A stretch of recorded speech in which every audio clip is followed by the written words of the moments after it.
মহাপ্রভু বলুন, কৃষ্ণ বলুন, রাম বলুন, ভগবান যখনই অবতার হয়ে এসেছেন প্রত্যেকটা যুগে আলাদা আলাদা হয়ে, জানবেন সব কিন্তু আবির্ভূত হন। জন্ম কখনো ভগবানের হয় না।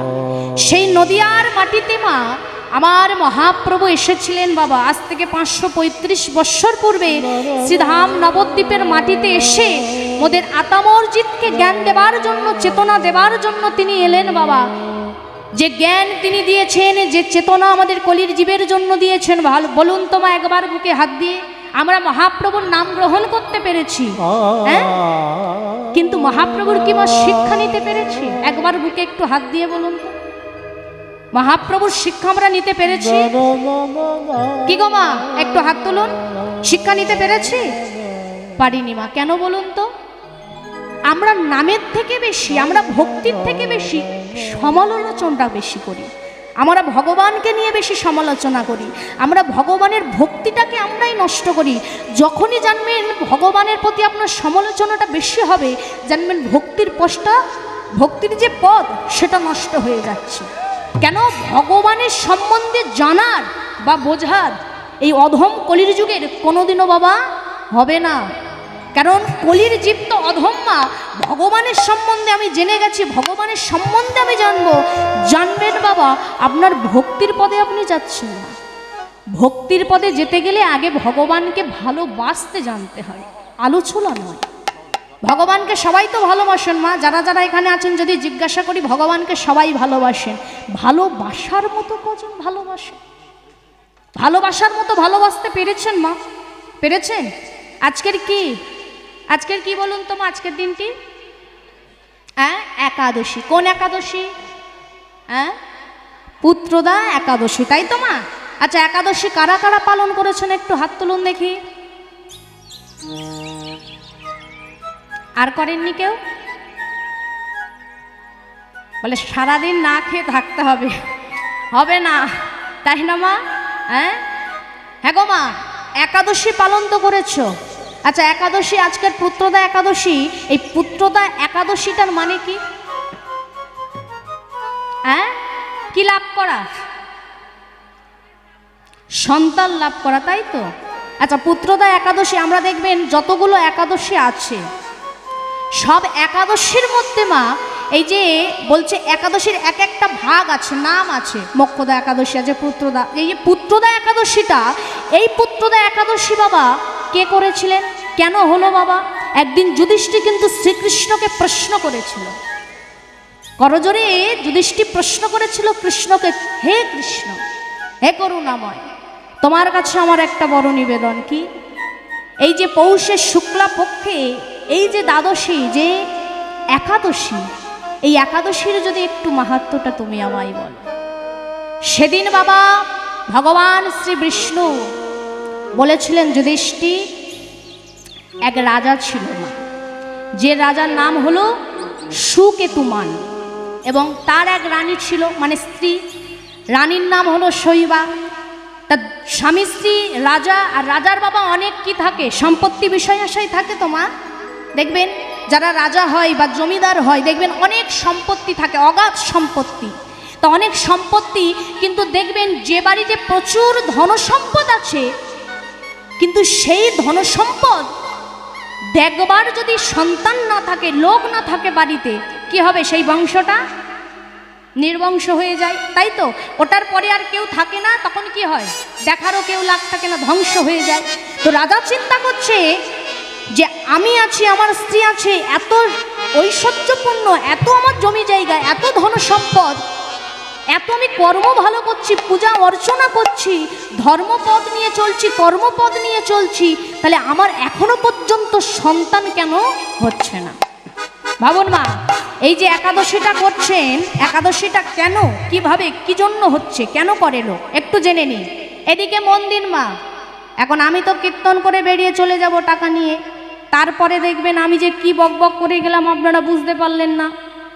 কি তথ্য বললাম আর কি লীলা করলাম, তখন যদি বুঝতে না পারেন, এখন 3 ঘন্টা যদি আমি কীর্তন করে বোঝাতে না পারি, তাহলে এখানে আপনার দোষ নয়, হয়তো আমারই দোষ হবে, কিন্তু বুঝতে হবে, আপনার একটু মন দিয়ে শুনতে হবে। কারণ এই জায়গাটা কিসের জন্য মা?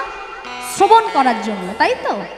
শাস্ত্রে বলছে যারা হরিবাসরে বসে ভাগবত পাঠ শুধু নয়, কীর্তন শুধু নয়, যখনই ভগবানের কথা হবে জানবেন ভগবানের কথা যদি কান না দিয়ে, আত্মকথায় কান না দিয়ে আন কথায় কান দাও, মহাপাপে লুব্ধ। তাহলে একটু মন দিয়ে, তাই সেই রাজা কি করলেন, সুকেতুমান, তিনি মনের দুঃখে ভাবলেন যে আমার তো বংশের কোনো ঠিক হবে না, আমার বংশ বিস্তার হবে না, তাহলে এ জীবন রেখে কি হবে, পূর্বপুরুষ তো বলে কিছু থাকবে না। সঙ্গে সঙ্গে গেলেন কোথায় না, নদীর মধ্যে আত্মহত্যা করতে। কিন্তু যেই না আত্মহত্যা করতে গিয়েছে, এটাও চিন্তা করলো যে আত্মহত্যা করা মহাপাপ। তাই মনে মনে ভাবছে যে আত্মহত্যা নয়, আত্মহত্যা করব না।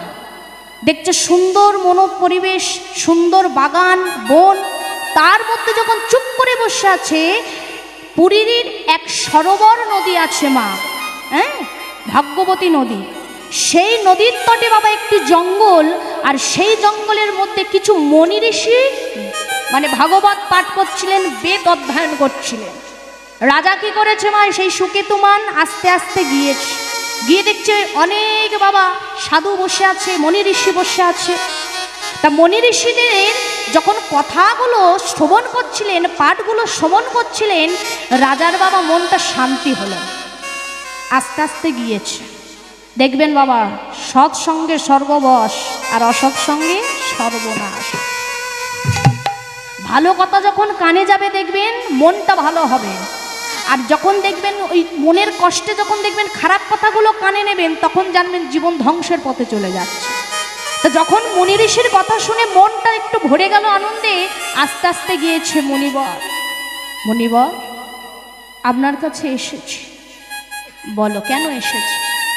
না কোনো কিছুতেই আমার একটাও পুত্র লাভ হচ্ছে না। কেন বলো তো, আমার কি পুত্র হবে না? আমার যে এত ধর্ম কর্ম করে বেড়াচ্ছি, এত পূজা অর্চনা করছি, এর কোনো ফল নেই। আমি তো জানি মানুষ ধর্মে কর্মে থাকলে তার ভালো ফল হয়। তখন সেই মুনি ঋষিরা বলে উঠল, শোনো, এই যে আগামীকাল একাদশী আছে, এই পুত্রদা একাদশী বলে ওই একাদশীটা তুমি পালন করো। কার সঙ্গে করলো না, ওই রাত্রি থাকলো ওই আশ্রমেই বনের মধ্যে, আর ওই মুনি ঋষিদের সঙ্গে তার পরের দিন যখন একাদশী বাবা পালন করলেন এবং ফল সেবা করলেন তাদের সঙ্গে সারাদিন, তারপরে যখন তিনি গৃহে ফিরেছেন, তার এক সন্তান হয়েছিল বাবা, একবার তেজস্বী সন্তান যখন পুত্র হলো বাবা, সেই পুত্র হবার ফলে তখন চারিধারে তিনিই প্রচার করলো যে যদি পুত্রদা একাদশী করতে পারো তাহলে তোমাদেরও পুত্র সন্তান লাভ হবে। যার জন্য বাবা সেখান থেকেই দেখবেন এই যে পুত্রদা একাদশীর শাস্ত্রে বলছে যে বিষ্ণুর একাদশী, তো কারণ একাদশীটা উৎপন্ন হয়েছে বিষ্ণুর থেকে, বিষ্ণুর অংশ থেকে। যার জন্য দেখবেন একাদশীর দিনে মা একটা কথা মনে রাখবেন, অনেকে ভগবানের প্রসাদ দেয়, তাই না মা? কিন্তু জানবেন, একটু বলে রাখি, একাদশীর দিন যদি ভগবান শ্রীবিষ্ণুর প্রসাদ দেন, যে একাদশী করবে সে কিন্তু ওই প্রসাদ তুলে গ্রহণ করতে পারবে না। কেন বলুন তো? কারণ হলো একাদশীটা হয়েছে বিষ্ণুর অংশ থেকে। যার জন্য শাস্ত্রে বলছে যে একাদশীর দিন যদি কেউ বিষ্ণুর সেবা দিয়ে সেই প্রসাদ যদি নিজে গ্রহণ করে তাহলে নষ্ট হয়ে যাবে। তাহলে যার জন্য বলছে পুত্রদা একাদশী যদি কেউ করতে পারে, বলছে শ্রেষ্ঠ একাদশী এবং পুত্র লাভ হয় মা। যারা একাদশী, এবার শুধু তাই নয়, আমরা ভাবি কি একাদশী করলে আমরা পুণ্যের জন্য করব, কিন্তু না। একাদশী জানবেন সব ব্রত করেন আপনি সব ব্রত করুন, কিন্তু শ্রেষ্ঠ ব্রত হলো একাদশী। একাদশীটা পালন করবেন মা, বলে দিলাম। কারণ আমরা দেখবেন অনেক কিছু, সারা জীবন আমরা সেবা করব, সারা জীবন আমরা মাছ মাংস অনেক কিছু খাবো, কিন্তু ভগবানের সান্নিধ্য পেতে গেলে একাদশীটা একটু বড় করবেন। বলে তাতে করে কি হয়, তাড়াতাড়ি চলে যাব তার চরণে।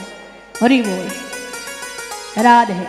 তাহলে ভক্ত বাবা যদি আমরা হই, যে মহাপ্রভু এই পশ্চিমবঙ্গের মাটিতে এসেছিলেন, সেই পশ্চিমবঙ্গের মাটিতে আমরা এসেছি, আর আজকের এত সুন্দর শুভ দিন, সেই শুভ দিনে আমরাও একটু শুনবো। কিন্তু বাবা ভক্ত, আমি আগেই বলেছি, ভক্ত হতে হবে।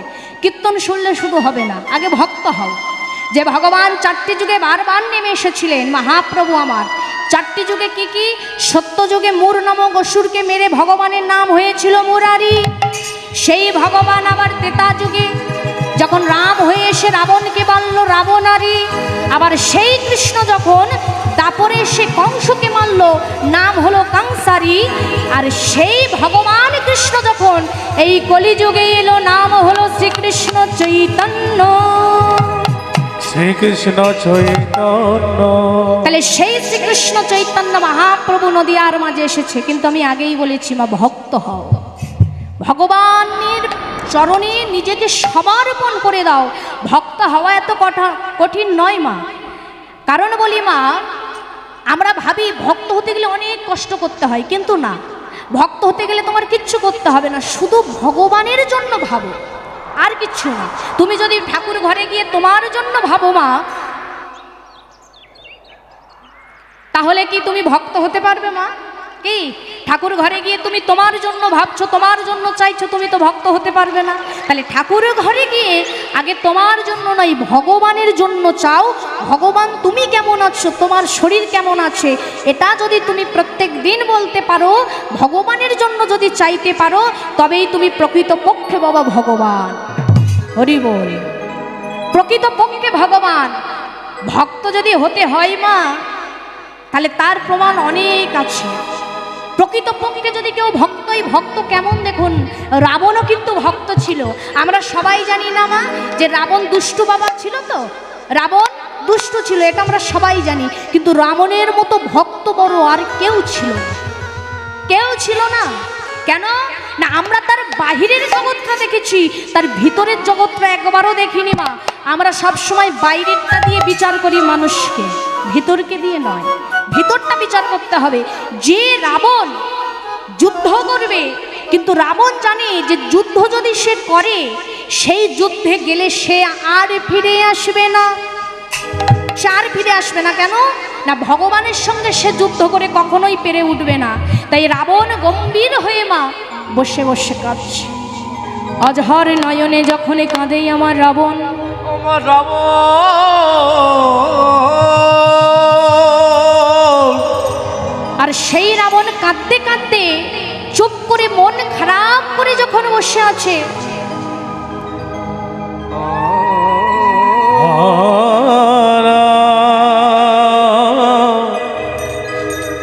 রাবণ যখন কাঁদিতে কাঁদিতে এমন সময় মা রাবণ আমার ছোট্ট তার ভাইপো অর্থাৎ রাবণের ভাইয়ের ছেলে, কে বলুন তো? হ্যাঁ, রাবণের ভাই। হ্যাঁ, জোরে বলো। সেই রাবণের ভাইপো এসে দাঁড়িয়েছে মা। দাঁড়িয়ে দেখছে জ্যাঠামশাই বসে আছে এক কোণে।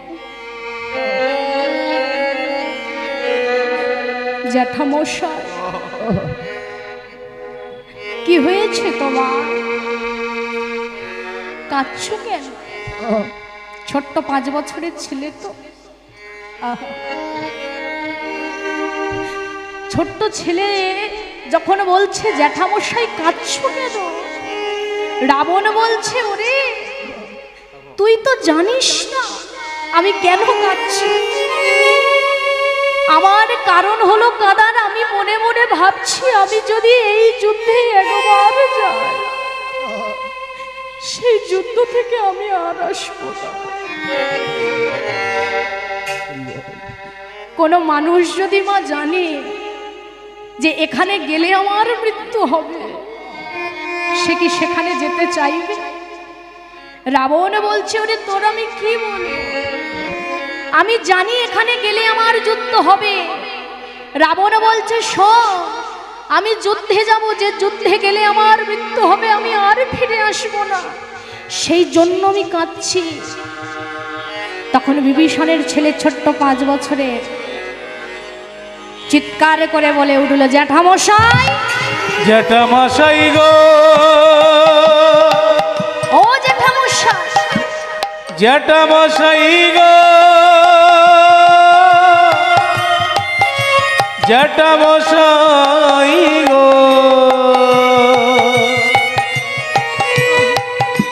একবার কথা বলো বলো বলো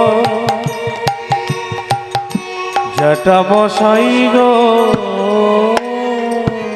জ্যাঠামশাই, তোমার ওই যুদ্ধে যেতে হবে না যে যুদ্ধে গেলে তুমি আর ফিরবে না। আমি কি করতে আছি? আমি যাব, আমি যুদ্ধ করব, তুমি এখানে থাকো। 5 বছরের ছোট্ট ছেলে, সে তো জানে মা যে সে গেলে আর ফিরে আসবে না, কিন্তু সেও বলল জ্যাঠামশাই তুমি যেও না, আমি যাব, আমি যুদ্ধ করব। তাড়াতাড়ি করে বাবা মার কাছে গিয়েছে, বিভীষণের স্ত্রীর কাছে গিয়েছে। গিয়ে ছোট্ট ছেলে আমার 5 বছরের বলে উঠল, মা মা ও মা, কি হয়েছে খোকা? মা তুমি আমাকে সুন্দর করে সাজিয়ে দাও তো মা। সাজিয়ে দেবো কেন? কোথায় যাবি? মা আমি একটু যুদ্ধে যাব। কোন যুদ্ধে? না আমি রামের সঙ্গে যুদ্ধ করব। চিৎকার করে বলে উঠল, ওরে খোকা রে খোকা রে ওরে খোকা রে ওরে নয়ন মনি রে, এ কথা শোনার আগে কেন আমার মরণ হলো না খোকা রে। তুই অমনে করে বলিস খোকা, এমন কথা বলিস না। কোথায় যাবি তুই আমায় ছেড়ে? মা আমাকে তুমি সাজিয়ে দাও তাড়াতাড়ি, আমি যাব ওই যুদ্ধে, যে যুদ্ধে গেলে আর কেউ ফিরে আসে না, সেই যুদ্ধে আমি যাব। তুমি আমার সর্বাঙ্গে ওই রামের নাম লিখে দাও। রাম নামে লিখে দাও, রাম নামে লিখে দাও মা গো, রাম নাম লিখে দাও। মা আমার সর্বাঙ্গে সন্তানের রাম নাম লিখে দিয়েছে মা, কিন্তু আবেগের বশে মা আমার কণ্ঠে রাম নাম লিখতে ভুলে গেছে।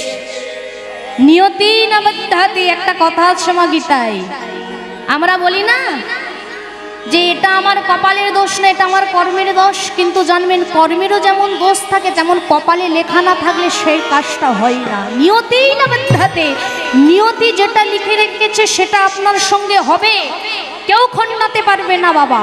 মা সর্বাঙ্গে রাম নাম লিখে দিল, কিন্তু কণ্ঠে ভুলে গেছে মা রাম নাম লিখতে। আর অমনি কি করেছে, সুন্দর করে রাম নাম লিখে দিয়েছে। আর ওই ছোট্ট আমার বিভীষণের ছেলে, 5 বছরের ছেলে, আস্তে আস্তে কি করেছে, হরি নাম গাইতে গাইতে, রাম নাম জপ করতে করতে যাচ্ছে কোথায় না, স্বয়ং ভগবান রামচন্দ্র শ্রেষ্ঠা তেনার সঙ্গে যুদ্ধ করবে বলে। কিন্তু এদিকে একটাই বাবা কি, রাম নাম জপ করতে করতে যাচ্ছে। তো সে যদি রাম নাম জপ করতে পারে, আমরা কেন করবো না মা? আমরাও তো গাইব, তাই তো আমরাও গাইব। তা তিনি যাচ্ছে হরিনাম গাইতে গাইতে, কেমন ভাবে মা, তনকে তবুরে মেদো সখী তার বলে জয় শ্রীয়া রাম। একসঙ্গে গাইব,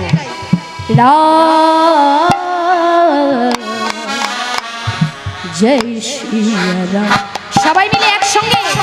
তনকে তবরে মেরো, তনকে তবরে মেরো, জয় সিয়া রাম, জয় সিয়া রাম, জয় সিয়া রাম, জয় সিয়া রাম।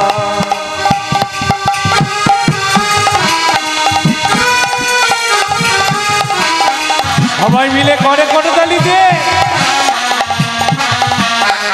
সবাই মিলে একসঙ্গে একসঙ্গে বলবো, হাত তুলে।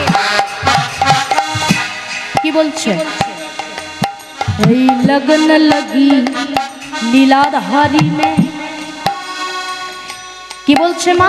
लगन लगी लीलाधारी में जग रे जगमग ज्योति, जग रे जगमग ज्योति, राम नाम का हीरा। বলছে কি রাম নামের মধ্যে এমন আছে, হীরার সঙ্গে তুলনা করেছে, হীরার উপরে হলো রাম নাম। এই রাম নাম যদি কেউ বাবা করে তার সব কিছু বাবা শান্ত করে দেয়। তাই বলছে, কি বলছে? রাম নাম কা হীরা चल रे जगमग ज्योति, जग रे जगमग ज्योति, हे मन की मुरली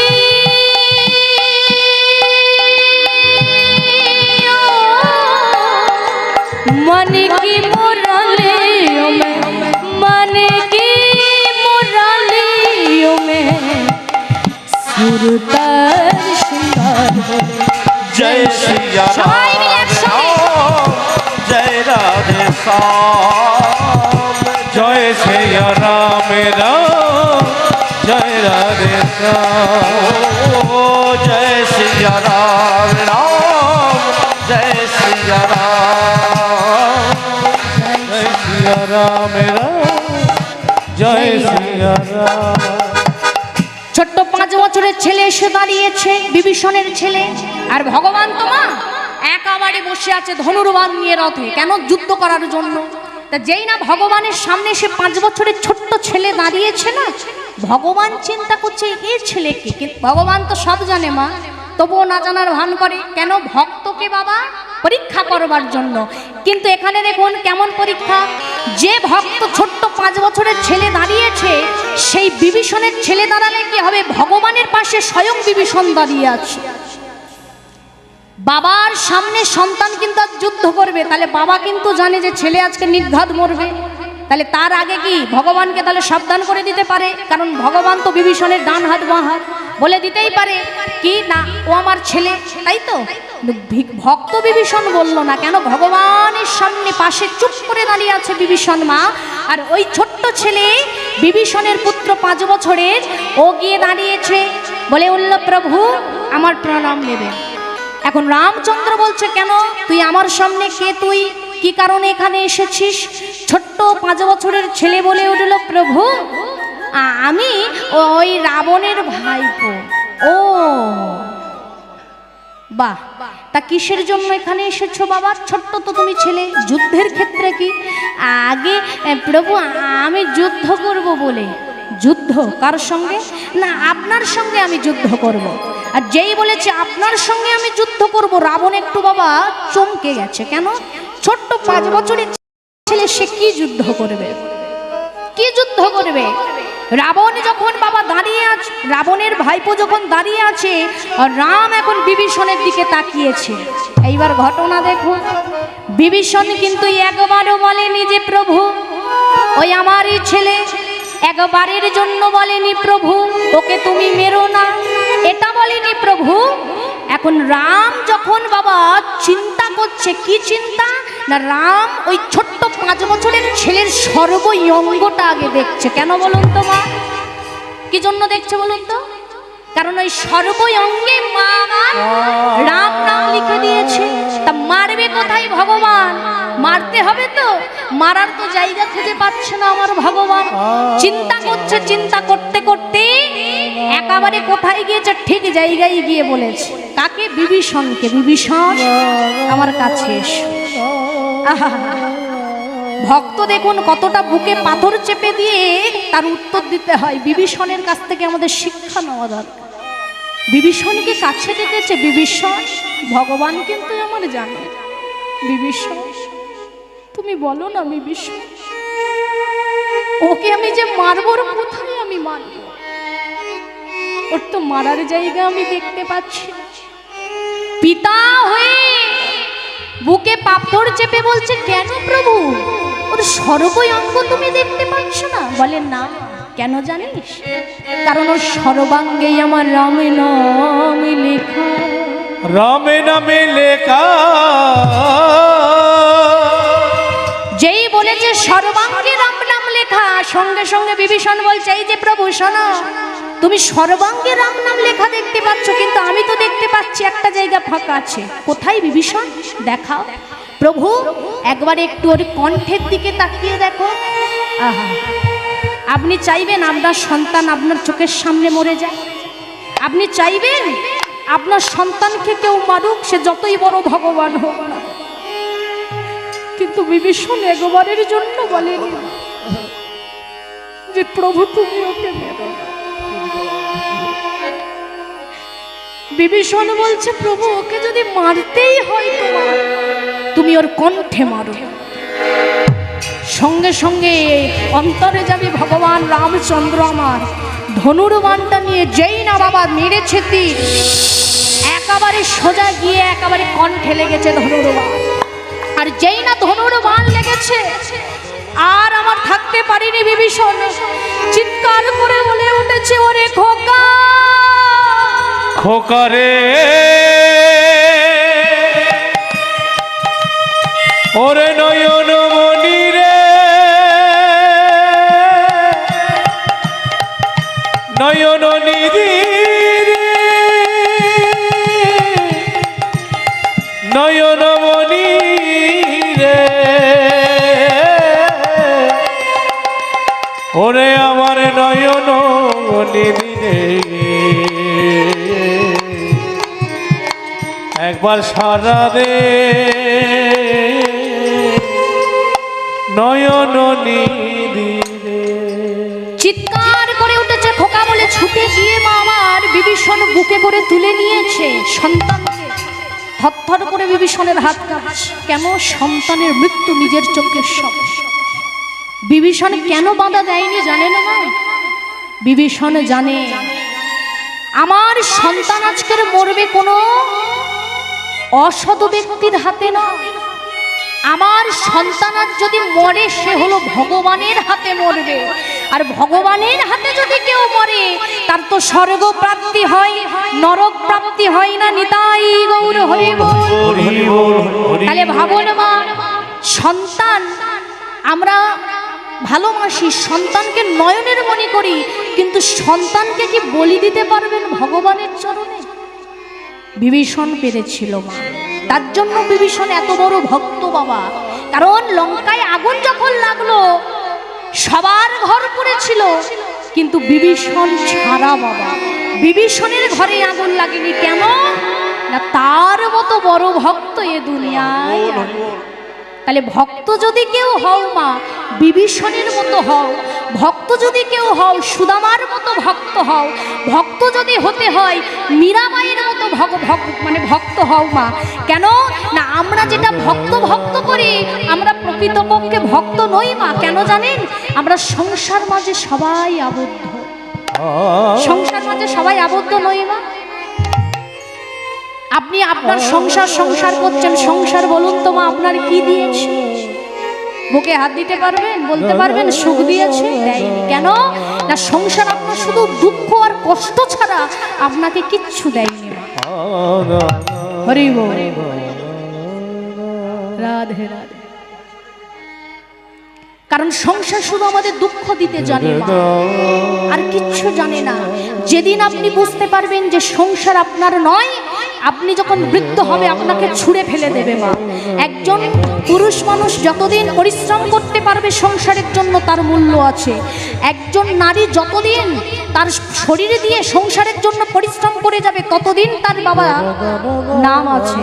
আর যেদিন বিছানায় পড়বে, দূর দূর করে কাটিয়ে। তাই ওই জন্য একটা গান আছে না, ভেবে দেখ মনকে কারুর মিছে ঘুরি ভূমণ্ডলে, ভেবে দেখ মনে কেউ কারণ নিতাই মিছে মায়া ভূমণ্ডলে, ভেবে দেখ মন কেউ কারণ মিছে মায়া ভূমণ্ডলে, ভুলো না দক্ষিণ কালী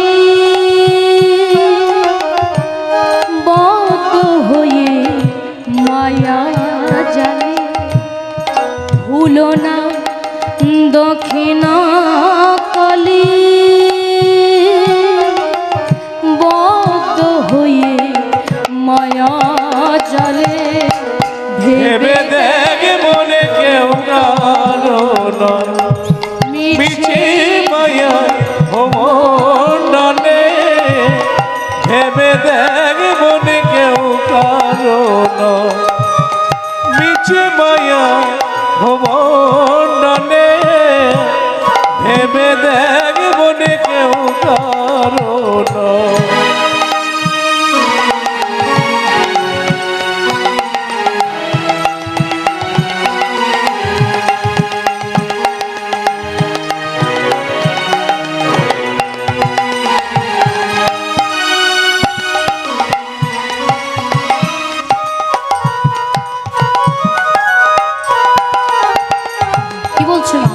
যার জন্য মর ভেবে সে কি তোমার সঙ্গে যাবে যার জন্য মর ভেবে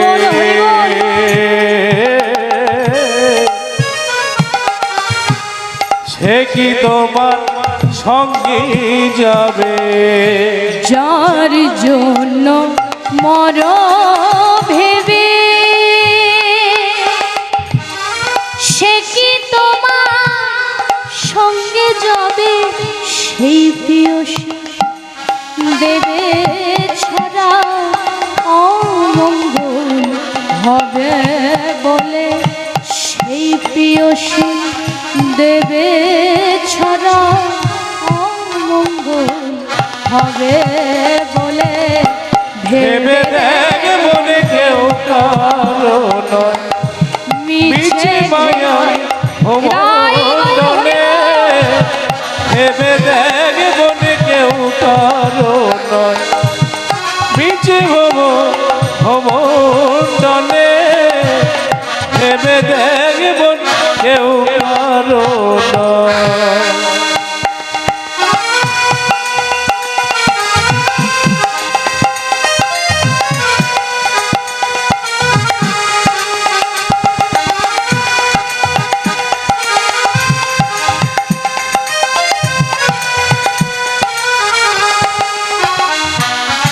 বলছে মা এই সংসারে শুধু আমরা ভাবি আমিই সব, হ্যাঁ আমার ছাড়া এই সংসার চলবে না, আমি কর্তা আমি কর্তি, আমরা যেই চিন্তা ভাবনাটা করি একটা কথা সর্বদা ভাববে 2 দিন দিনের জন্য ভাবি তোমার কর্তা বলে সবাই মানে 2 দিনের জন্য ভাবে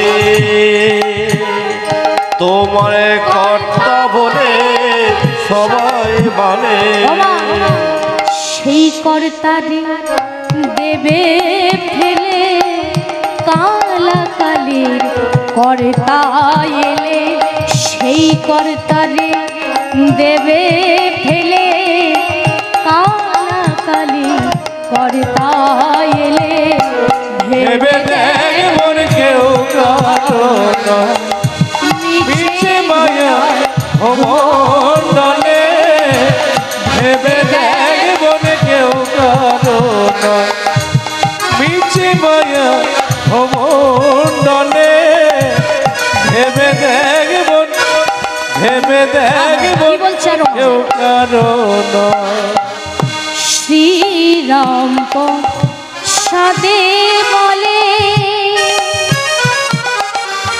সমনে যখন ডাকবে তারে শ্রীরাম সাদে বলে সমনে যখন ধরবে চুলে ডাকবি কালী বলে কালা কালে কালী বলে ডাকবি তুই কালী বলে কালা কালী কালী বলে ভেবে দেখ কদন্য মিছে মায়া ভূমণ্ডলে ভেবে দেখ মনে কেউ কারো নয় মিছে মায়া ভবনলে ভেবে দেখ মনে কেউ কারো নয় মিছে মায়া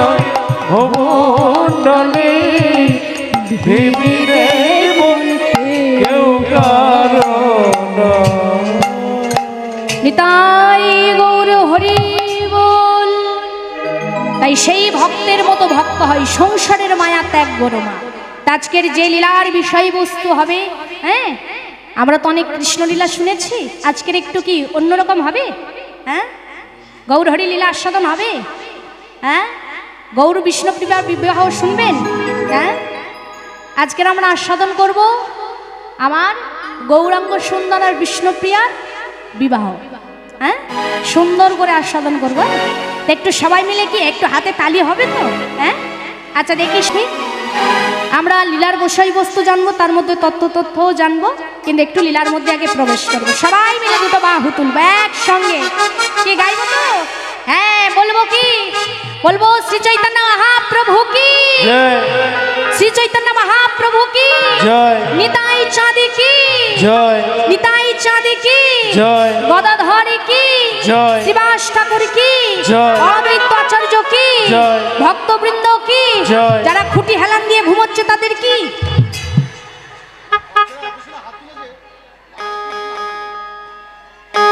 হরি বল। দেখেছো ঘুমালেও কিন্তু জয় পাওয়া যায়, বুঝতে পেরেছো তো? হরি বল হরি বল। ঘুমাবে? হ্যাঁ ঘুম পাচ্ছে সন্ধ্যেবেলা, একটু সবাই মিলে হাত তোলো একসঙ্গে। হ্যাঁ একসঙ্গে আমার সঙ্গে গাইবো, হ্যাঁ একসঙ্গে বলো দেখি। কৃষ্ণ বলি যাদের হাত তুলছো না, মহাপ্রভু বলল যারা এ জন্মে হাত তুলছো না, পরের জন্মে যে ওই হাত দুটো দেবো আরো ওই দুটো আরো নিয়ে নাও। ওই হাত দুটো নিয়ে এক্সট্রা যে পা দিয়েছি আরো দুটো দেবো, তাহলে কটা হবে মা? হ্যাঁ চারটে। চারটে পা ভালো না দুটো হাত দুটো পা ভালো? এই দেখো এ মরণ দশা বলে কি, দেখো এর নাকি চারটে পা ভালো, এর খুব ইচ্ছা এখান থেকে হামাগুড়ি দিয়ে যাবে আজকের ওখানে। হরি বল। সবাই মিলে একসঙ্গে বলবো, এই হাত দুটো দিয়েছে শুধু কি করার জন্য? কর্ম করার জন্য না, এটা দেওয়ার জন্য। একসঙ্গে তালে তালে কিন্তু, হ্যাঁ হাত দুটো তোলো। 1 2 3 4।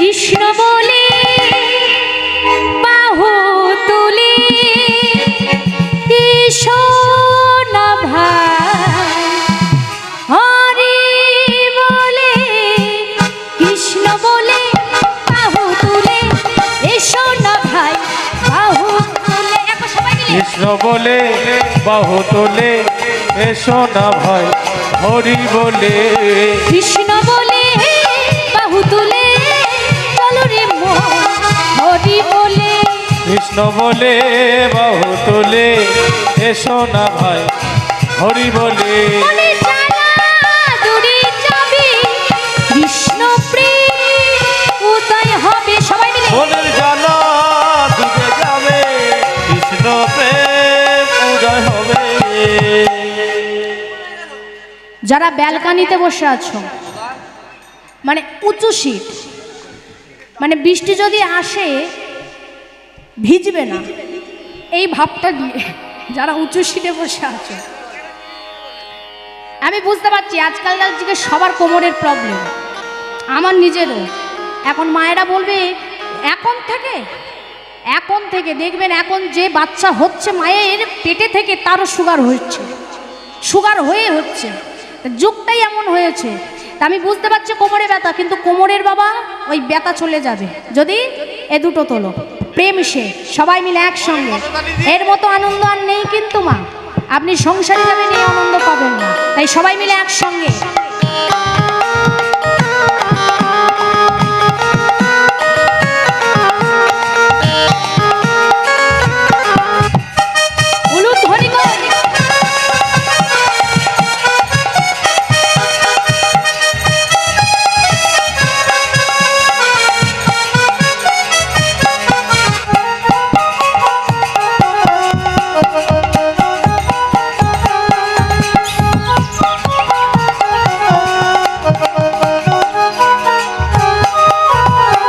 এ নামে জ্বালা দূরে যাবে, এ নামে অভাব যাবে, এ নামে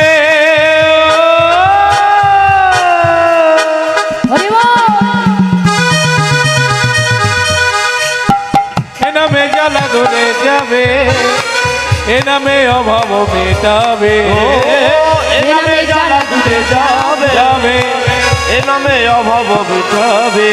তোমরা সবাই মিলে একবার বাহু তুলে, সবাই মিলে বাহু তোলে, একবার সবাই মিলে বাহু তুলে, সবাই মিলে বাহু তোলে, এবার বলো না কৃষ্ণেরই নাম,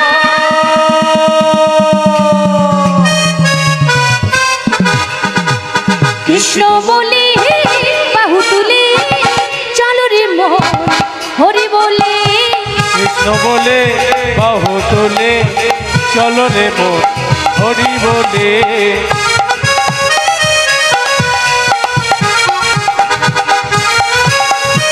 উলোধ্বনি উলোধ্বনি,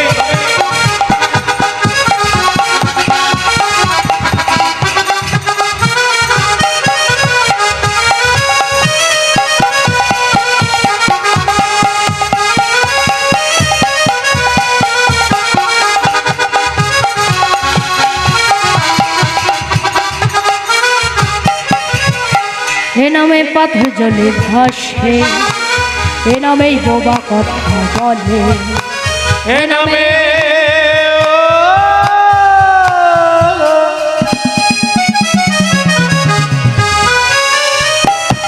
এ নামে পাথর ভাসে জলে, এ নামে বোবা কথা বলে, এ নামে পাথর ভাসে যাবে, এ নামে বোবা কথা বলে, একবার সবাই মিলে তাই বাহু তুলে, সবাই মিলে বাহু তোলে, একবার সবাই মিলে তাই বদন ভরে, সবাই মিলে বাদল বলি, বলো না কৃষ্ণেরই নাম,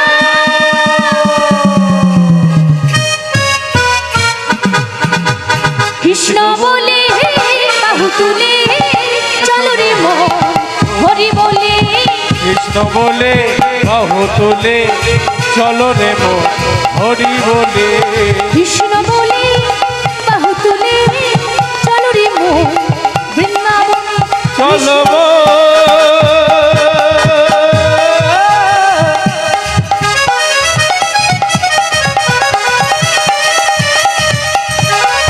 চলো রে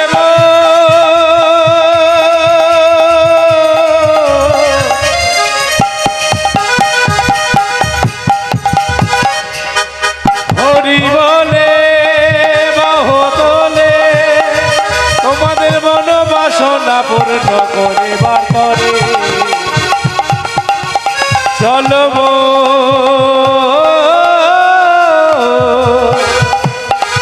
ওরে ওরে কৃষ্ণ বলে বাহু তুলে, কৃষ্ণ ভাই হরি বলে, কৃষ্ণ বলে বাহু তুলে, কৃষ্ণ ভাই হরি বলে, কৃষ্ণ বলে বাহু তোলে, এসো না ভাই হরি বলে, কৃষ্ণ বলে বাহু তোলে, এসো না ভাই হরি বলে।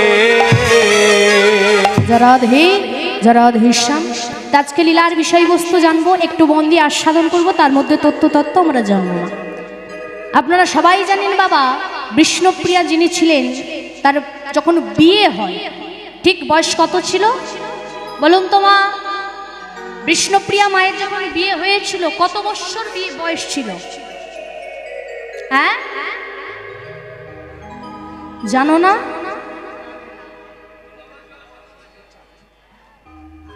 14 বছর।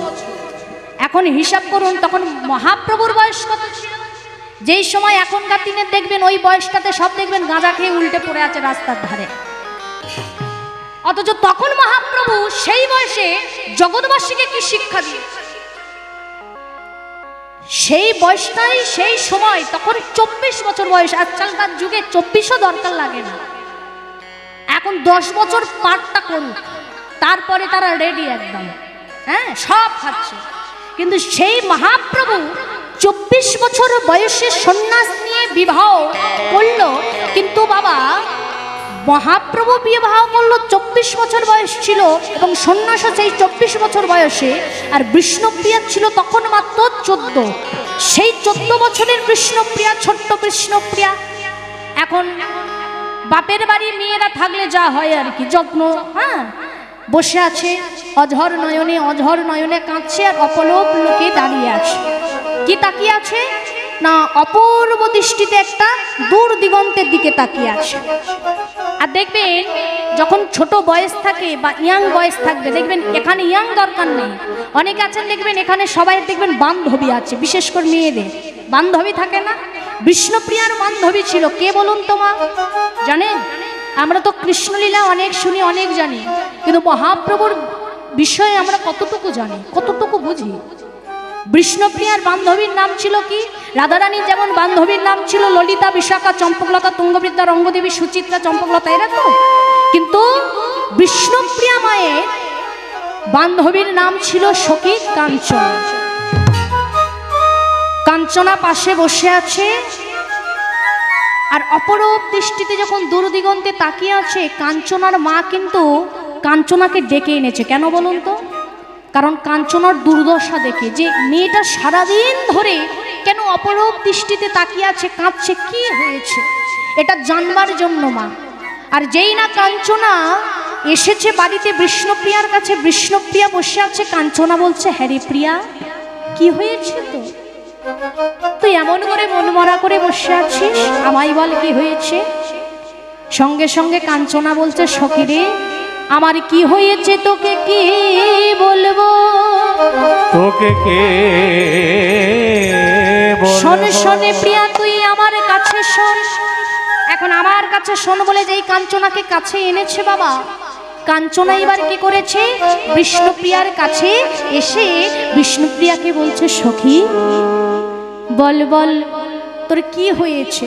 তাই বলছে সখী রে তোর কি হয়েছে আমায় তুই বল। প্রিয়ারে কি হইল মনের ব্যথা, প্রিয়ার কি হইল মনের ব্যথা। কে বলছে এটা বলুন তোমার? কাঞ্চনা বিষ্ণুপ্রিয়াকে বলছে প্রিয়ার কি হইল অন্তরে ব্যথা, প্রিয়ার কি হইল অন্তরে ব্যথা। ও তুই সনাতনে তনয়া, সনাতন কে বলো? বিষ্ণুপ্রিয়ার বাবার নাম, মানে পিতার নাম। ও তুই সনাতনে তনয়া বিষ্ণুপ্রিয়া, সনাতনে তনয়া বিষ্ণুপ্রিয়া, সনাতনে তনয়া ও তুই বিষ্ণুপ্রিয়া, সনাতনে তনয়া বিষ্ণুপ্রিয়া। কি হইল অন্তরের ব্যথা, কি হইল অন্তরের ব্যথা। সনাতনে তনয়া বিষ্ণুপ্রিয়া, সনাতনে তনয়া বিষ্ণুপ্রিয়া। কি হইল অন্তরের ব্যথা, প্রিয়া কি হইল অন্তরের ব্যথা। কিসের ব্যথা, কিসের ব্যথা, কিসের ব্যথা, কিসের ব্যথা। ও তুই অমন করে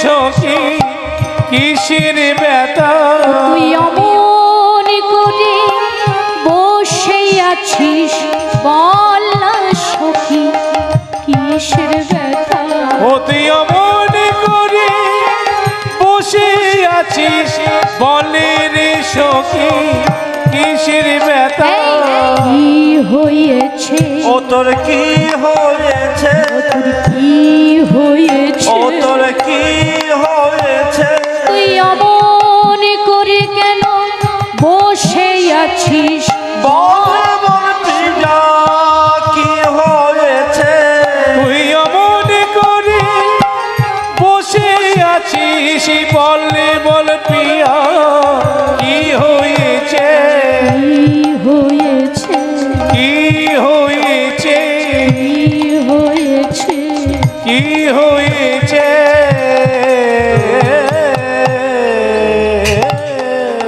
কাঞ্চনা বলছে সখী আমার কাছে সত্যি করে বলতো তোর কি হয়েছে তখন মা বিষ্ণুপ্রিয়া বলে উঠল কাঞ্চনা শোন হ্যাঁ আমার মনে কি ব্যথা কিসের ব্যথা তুই যদি জানতে চাস তাহলে তোকে আমি বলি আজ সকালে প্রভাতকালে সূর্য ওঠার আগে যখন সুরধ্বনির তীরে গিয়েছি গিয়ে কি দেখলাম জানিস বলে কি দেখেছিস বলে এই সুরধ্বনির তীরে দাঁড়িয়ে আমি দেখলাম ওই সুরধ্বনির জলে যেই নামতে যাব একটা দেখলাম কি জানিস বলে কি একটি সোনার কমল সুরধ্বনির জলে সোনার হলুদ ধ্বনি হলো হলুদ ধ্বনি একটু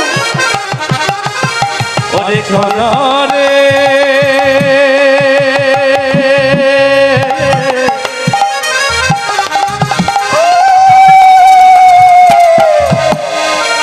ওরে কাঞ্চনা রে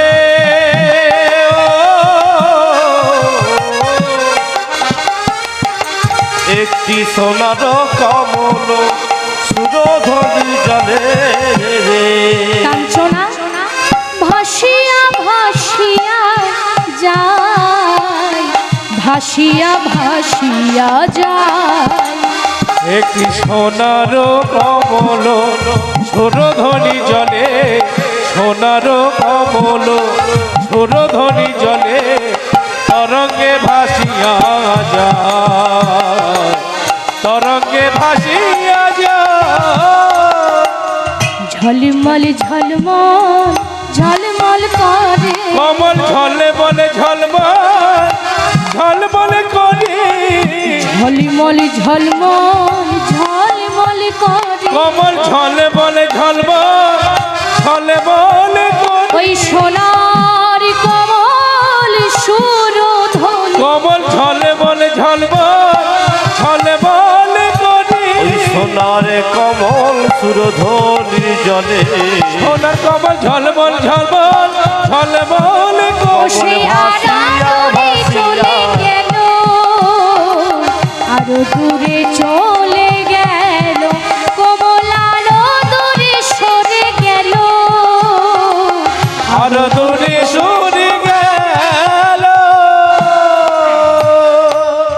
এখন কাঞ্চনার মাথায় হাত মনে হয় এ বিষ্ণুপ্রিয়া পাগল হয়ে গেছে কেন বলুন তো মা আচ্ছা মায়েরা একটু এদিকে আচ্ছা সোনার কমল কোনোদিনও দেখেছেন সোনার কমল দেখেছেন হয় কোনোদিনও হয় সোনার কমল কোনোদিনও জলে ফোটে ভাসে কাঞ্চনা বলছে আমি তো দেখছি তুই পাগল হয়ে গেছিস রে প্রিয়া কেন বলে শোন তুই যে সোনার কমল বলছিস সোনার কমল কোনোদিনও হয় হ্যাঁ রে এটাও তো হতে পারে গঙ্গার তীরে ওই গঙ্গার জলে অনেক মরা ভেসে এসেছিল তার মধ্যে একটাকে তুই দেখেছিস তাই হয়তো ভাবছিস ওটা সোনার কমল তখন ওই কাঞ্চনার কথা শুনে বিষ্ণুপ্রিয়া বলছে এদিকে শোন। এই শোন তোর কি মনে হয় আমি পাগল হয়ে গেছি সত্যি বলছি রে ওরে সে সোনার কমলের কি সুন্দর দেখতে আর শুধু তাই নয় ওই সোনার কমলকে আমি ধরবো বলে কি করেছি জানিস বলে কি করেছি বল। বলে আমি ঝাঁবি দিয়েছি আমি ঝামে দিয়েছি ঝাঁবি দিয়েছি আমি ঝামে দিয়েছি এই সোনার কমলের উপর ঝাঁপ দিয়েছি সোনার কমলির উপর আমি দিয়েছি সোনার কমলের উপর ঝাঁপ দিয়েছি, সোনার কমলের উপর ঝাঁপ দিয়েছি। কমল আরো দূরে সরে গেল, আরো দূরে সরে গেল, কমল আরো দূরে সরে গেল, আরো দূরে সরে গেল। এই দেখ শোনো, সত্যি কথা বলি, শোন বিষ্ণুপ্রিয়া, তুই যে বলছিস সোনার কমল, সোনার কমল নয় রে। বলে কি? বলে ও এক হলো পচা মরা টরা হবে, তুই সেটাকেই সোনার কমল ভেবে নিয়েছিস। তখন সখী বলছে, শোন আমি বলি, তুই যে বলছিস পচা মরা না, তাহলে কাঞ্চনা তোর কাছেই বলি, যেই না আমি ঝাঁপ দিয়েছি ধরবো বলে, আর ঝাঁপটা দিতেই কি দেখলাম জানিস? বলে কি? শোন, সোনার কমল নয় রে সই, ওরে কলে চলো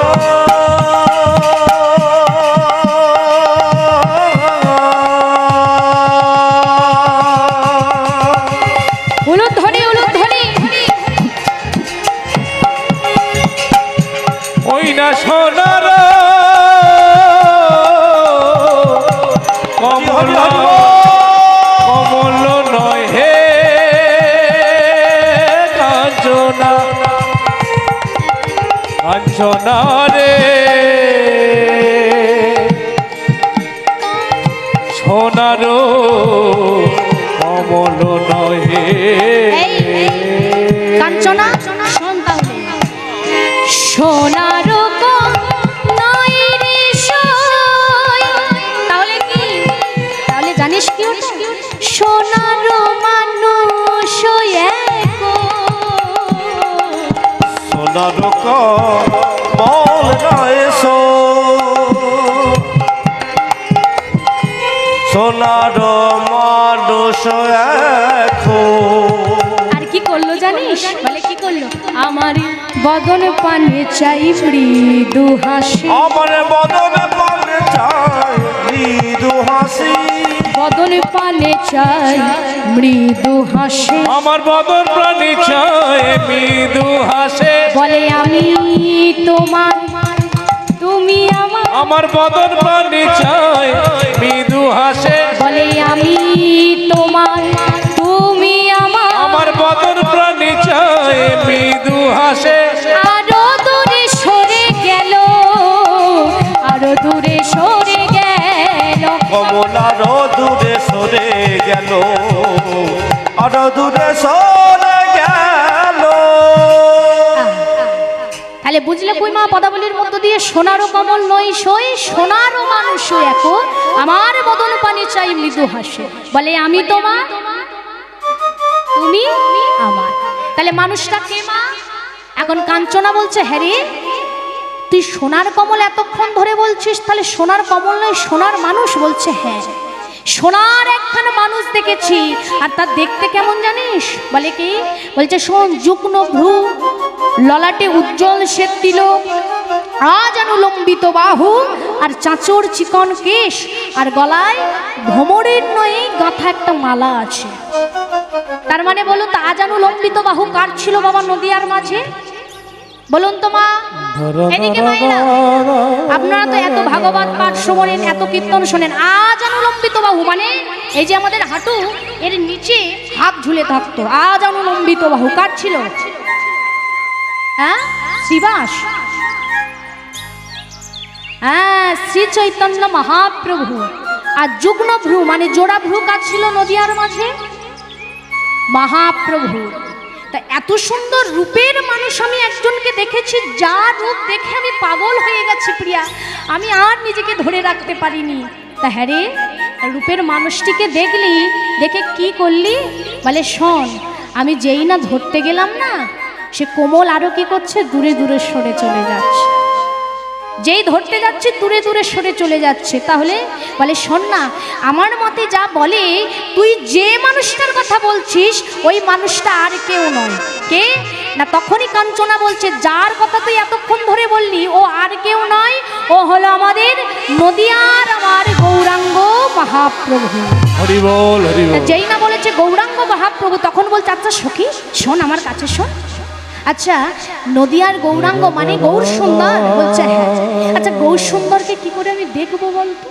যদি আমায় দেখাতে পারিস তাহলে আমি তো খুব খুশি হই। তখনই মা কাঞ্চনা বলছে দেখ, দেখতে তুই পাবি, তবে একটা কাজ করতে হবে। কি? বলে ভোরবেলা তুই সুরধনির তীরে যাবি। বলছে হ্যাঁ। গিয়ে কি করবি বলতো? বলে কি?